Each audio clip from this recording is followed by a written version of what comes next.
Bienvenue sur Africa 24 dans cette nouvelle édition du QG Weekend. Voici les titres de l'actualité. Création d'un cadre permanent de dialogue politique et social en Guinée.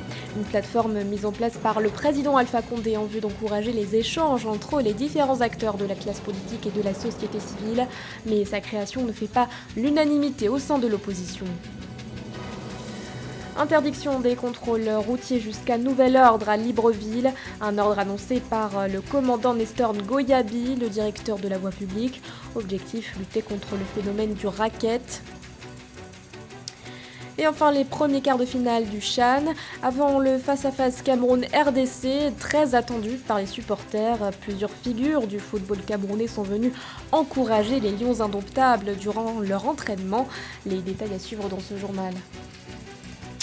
Mais tout d'abord, premier tour des élections sénatoriales au Gabon. Ce scrutin organisé ce 30 janvier intervient après la réforme constitutionnelle adoptée par le Parlement en décembre 2020. 52 sénateurs seront élus par un collège électoral composé de conseillers municipaux et départementaux. Mais le nombre total de sénateurs s'élèvera à 67. Conformément à la nouvelle constitution, ce sera au chef de l'État, Ali Bongo Ondimba, de nommer les 15 restants. Notons que depuis la révision constitutionnelle de 2018, le nombre de sénateurs a été réduit de moitié. Il tend vers l'apaisement du climat politique. En Guinée, le président Alpha Condé a créé ce 27 janvier un cadre permanent de dialogue politique et social.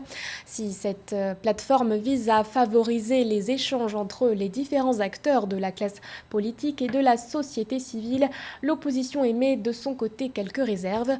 Les explications de Nathalie Mo. Le président Alpha Condé a créé un cadre permanent de dialogue politique et social en Guinée. Cette plateforme, présidée par le Premier ministre Ibrahima Kassori Fofana, aura pour mission d'organiser le dialogue entre les acteurs institutionnels, politiques et sociaux. Le décret présidentiel du 27 janvier 2021 représente pour des observateurs un pas vers la décrispation du climat politique causé par la crise électorale en Guinée. L'exigence d'un cadre permanent de dialogue national a été l'une des recommandations de la dernière mission de la CEDEAO à Conakry.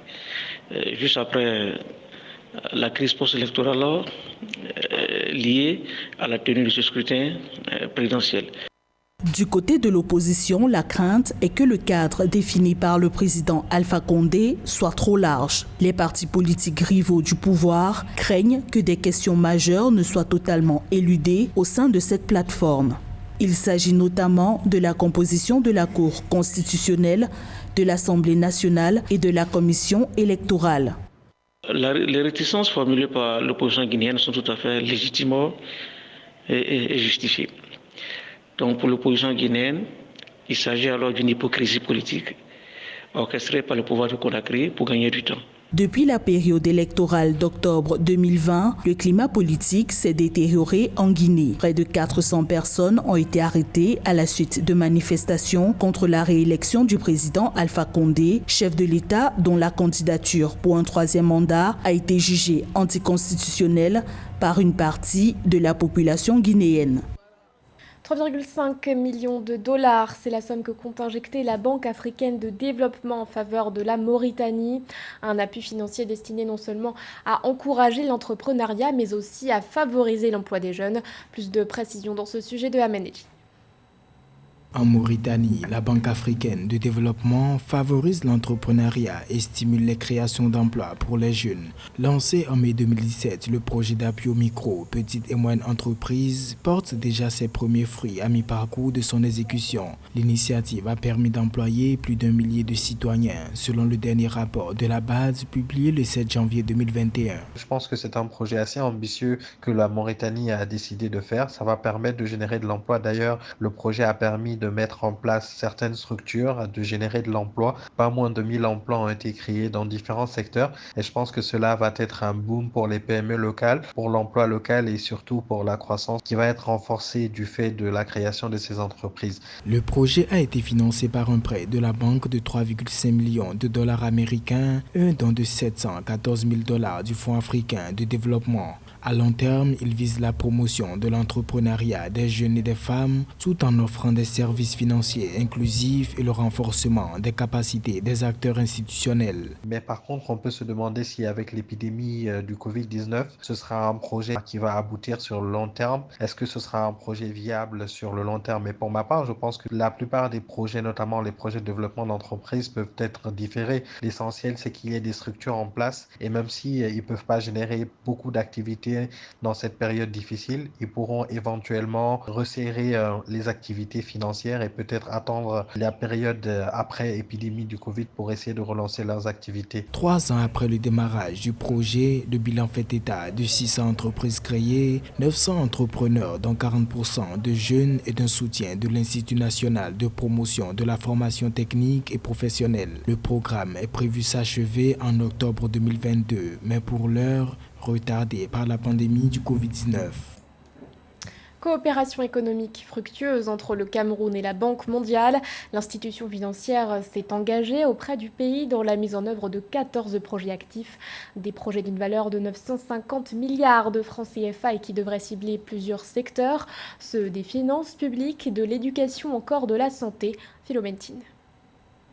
Le volume du portefeuille de projets dont le Cameroun a bénéficié auprès de la Banque mondiale s'élève actuellement à près de 950 milliards de francs CFA pour 14 projets actifs selon le gouvernement camerounais. 66% de ces fonds représentent des prêts concessionnels, les 32% non concessionnels et les 2% sont constitués de dons. Un appui budgétaire de 2 milliards de francs CFA supplémentaires a aussi été mobilisé par la Banque mondiale en faveur du Cameroun. 16 importantes ressources au bénéfice du Trésor public camerounais accompagnent la mise en œuvre des réformes structurantes dans les sous-secteurs des finances publiques, de l'énergie, de l'éducation, de la santé, des infrastructures et des marchés publics.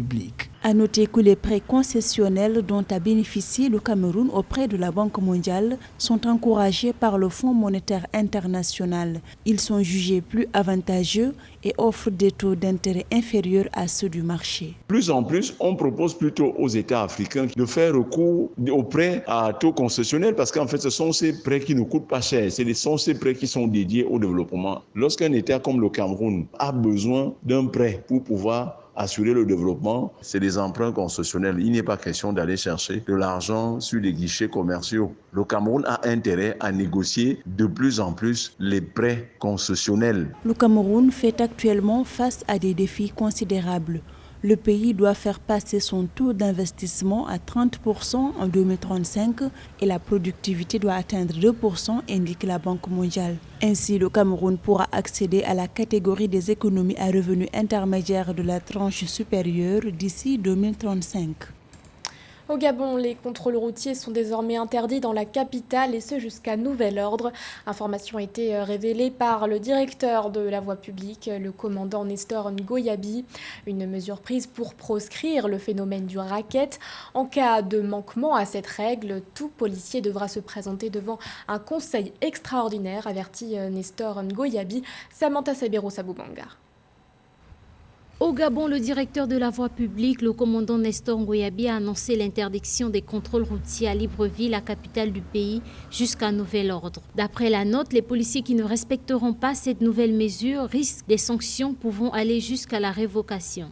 Au sortir de cette décision, que l'on ressent, c'est qu'il y avait une volonté d'agir très vite et rapidement pour aider la population gabonaise et notamment de la capitale Libreville. Les autorités gabonaises étaient confrontées à 2 problématiques majeures au sein de la capitale. La première, c'était bien évidemment les agissements des forces de l'ordre qui faisaient du racket auprès de la population. La seconde problématique était celle de l'augmentation du coût du transport qui impactait directement la population librevilloise. Ce que l'on peut noter dans cette décision prise par les autorités gabonaises, c'est que sur le plan de la communication et le message qui est véhiculé derrière cette décision, elle peut entraîner une recrudescence de la délinquance. Si depuis plusieurs années, l'opinion appelle à des mesures efficaces pour lutter contre le phénomène de racket, les hauts responsables ont décidé de mettre un terme à cette pratique. Ainsi, sur instruction de la haute hiérarchie des forces de police nationales, le commandant Nestor Ngoyabi a interdit les contrôles routiers. Une décision bien accueillie par les populations qui espèrent qu'elle sera respectée. La deuxième chose également, c'est que ça peut aussi générer une augmentation des situations d'infraction, puisqu'il peut y avoir un sentiment d'impunité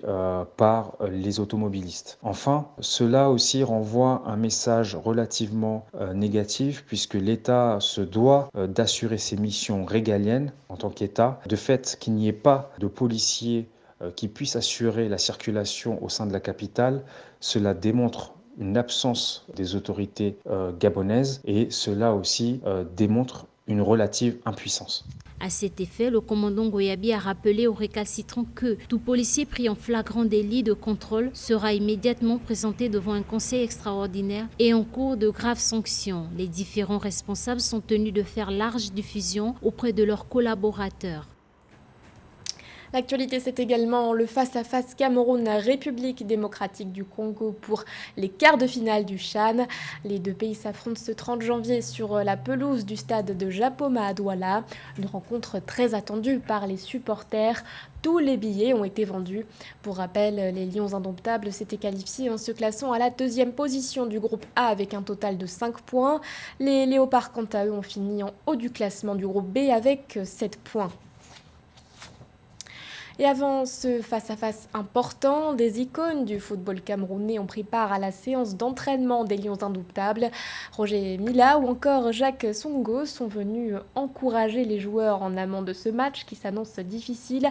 La République démocratique du Congo est en effet considérée comme la grande favorite de cette compétition. Reportage de notre correspondant Thierry Ndassar.